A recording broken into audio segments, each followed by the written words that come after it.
Party ने एक बार फिर विश्वास व्यक्त किया, आपको वापस टिकट दिया, क्या कहना चाहेंगे? सबसे पहले मैं आज खरगोन जिले के इस गणेश मंदिर में उपस्थित हूँ। मेरे साथ भारतीय जनता पार्टी के सभी वरिष्ठगण यहाँ पर उपस्थित हैं और मैं सबसे पहले भारतीय जनता पार्टी के केंद्रीय नेतृत्व, हमारे दुनिया के सबसे लोकप्रिय नेता आदरणीय नरेंद्र मोदी जी का, भारतीय जनता पार्टी के राष्ट्रीय अध्यक्ष आदरणीय जगत प्रकाश नड्डा जी का और गृह मंत्री आदरणीय अमित शाह जी का हृदय से आभार व्यक्त करता हूं कि उन्होंने इस मध्य प्रदेश की खरगोन बड़वानी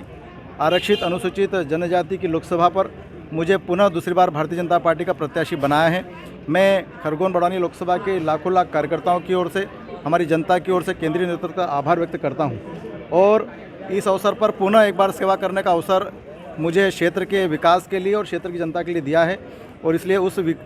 संकल्प के साथ में जो संकल्प देश के प्रधानमंत्री आदरणीय नरेंद्र मोदी जी ने लिया है कि वही संकल्प हम खरगोन बड़वानी जिले की तमाम प्रकार के गांव में विकास की अवधारणा को रखेंगे और विकसित गांव को लेकर विकसित राज्य बनाने में हम सब लोग साथ में खड़े रहेंगे। खासा उत्साह कार्यकर्ताओं में और किस प्रकार की प्राथमिकताएं रहेंगी? निश्चित तौर पर भारतीय जनता पार्टी कार्यकर्ता आधारित संगठन है और कार्यकर्ता को जब कोई नेतृत्व करने का अधिकार मिलता है तो कार्यकर्ताओं में खुशी भी रहती है और यहाँ पर तमाम प्रकार के कार्यकर्ता आधारित काम करने वाले संगठन के कार्यकर्ता हैं और इसलिए इस आधार पर भारतीय जनता पार्टी निर्णय भी करती है और प्राथमिकता के आधार पर लंबे समय से देश की आज़ादी के 70 साल बाद भी लंबे समय तक इस क्षेत्र में कांग्रेस के ही सांसद बनते आए हैं। उसके बाद जब से भारतीय जनता पार्टी के सांसद बने तब से इस क्षेत्र का विकास होना प्रारंभ हुआ है और पिछले 5 सालों में हमने इसमें जो भी हमारे क्षेत्र के विकास के लिए आवश्यकता हैं उस आवश्यकता की पूर्ति आने वाले 5 सालों का मापदंड हम तय करेंगे और इस क्षेत्र जो खरगोन बड़वानी जो पिछड़े क्षेत्र में गिना जाता है ये विकसित क्षेत्र के क्षेत्र में गिना जाए, इसके लिए हम पूरा प्रयास करेंगे। पिछले बार 2 लाख से अधिक वोटों से जीते, इस बार क्या रहेगा, क्या लग रहा है, जिस प्रकार से कार्यकर्ताओं में उत्साह है? निश्चित तौर पर केंद्र की भारतीय जनता पार्टी की सरकार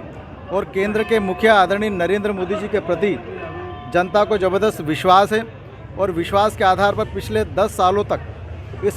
देश में भारतीय जनता पार्टी की सरकार बन रही है। जनता को विश्वास है कि अगर कोई हमारा विकास कर सकता है तो भारतीय जनता पार्टी की सरकार ही कर सकती है और इसलिए ये जो आंकड़े हैं जीत के आंकड़े बढ़ेंगे और जो सीट के भी आंकड़े हैं कि अब की बार 400 पार, इस मिशन को लेकर भारतीय जनता पार्टी काम कर रही है और इसलिए वोटों का प्रतिशत भी बढ़ेगा क्योंकि जनता ने ये देखा है कि कांग्रेस झूठ के बुलंदे के आधार पर चुनाव लड़ती है। उनका सिर्फ घोषणा पत्र रहता है और हमारा संकल्प पत्र रहता है और संकल्प को साकार करने के लिए भारतीय जनता पार्टी काम करती है और ये संकल्प को पूरा करने का विश्वास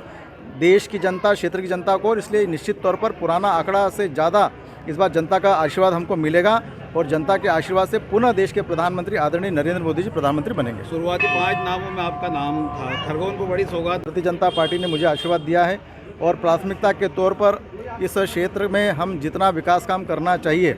उस विकास काम को करने के लिए अनेक प्रकार के मापदंड हैं क्योंकि हर विधानसभा का कल्चर और हर विधानसभा का काम करने का तरीका अलग है और इसलिए इस क्षेत्र में जो भी डिमांडें हैं उसको काम करने की प्राथमिकता हमने शुरू कर दी। उसमें से कुछ प्राथमिकता हमने पूरी भी करी। जैसे क्षेत्र में मेडिकल कॉलेज हम यहाँ पर खुलना था, लंबे समय से यहाँ पर डिमांड भी थी, इसलिए मेडिकल कॉलेज की स्वीकृति भी हमने पिछले 6 महीने पहले करी और भूमि पूजन भी हमारे आदरणीय मोहन यादव जी ने करा। ऐसे तमाम प्रकार के बड़े बड़े विकास काम करने की अवधारणाओं की शुरुआत हो चुकी है और आने वाले 5 सालों में खरगोन बड़वानी को एक विकसित लोकसभा के क्षेत्र में पहचाना जाए। आने वाले 5 साल में ट्रेन की सौगात मिलेगी? निश्चित तौर पर यह विश्वास करें कि जब गांव में बिजली नहीं थी, जब गांव में रोडें नहीं थी, गांव में कच्चे मकान हुआ करते थे, वहां पर सभी चीज़ें अब पहुंचने लग गई है और इसलिए खरगोन बड़वानी जो रेल मार्ग से अछूता है इस क्षेत्र में भी आने वाले 5 सालों में रेल की भी स्वीकृति होगी और रेल भी हमको उसका लाभ भी हमको मिलेगा।